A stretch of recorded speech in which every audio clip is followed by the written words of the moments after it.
That's right, Keenan. They're hoping that the board amends the township ordinances so that these grow houses can be better regulated. Now, this is a very hot button issue. It was discussed during a recent township board meeting in which some of those frustrated neighbors shared their concerns. However, they did not want to be interviewed for our story. They said since they've spoken up about this, they've been harassed. Some say they've even received threats. Since 2019, we have averaged perhaps one call every 2 weeks from a resident who is protesting over a neighbor who's selling marijuana and growing marijuana.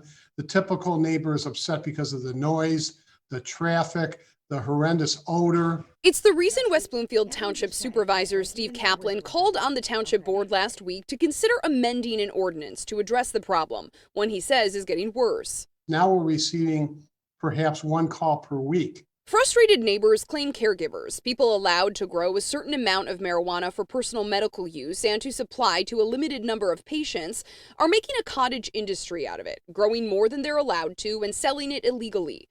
This subdivision off of West Maple Road near Hallstead, Kaplan says, is home to several such houses. Many of these homes, nobody's living there. Township trustee Jim Manna agrees that the illegal sale or growth of marijuana in the township should be addressed, but he supports the industry as a whole and says new rules at the township level might not be the best way to go. With legislation, we just got to be careful because my biggest worry is that we're opening ourselves up to lawsuits. We have a police department, we have a code enforcement department, so if there's any issues, we have parameters set up for that. If the township were to amend an ordinance to address these concerns or make changes to its zoning map, also a suggestion, it could be a 2-month process, explains Kaplan.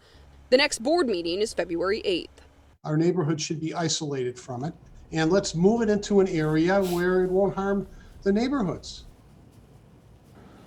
All right, so Jen, what would need to happen at the township level for any rule changes to be made here?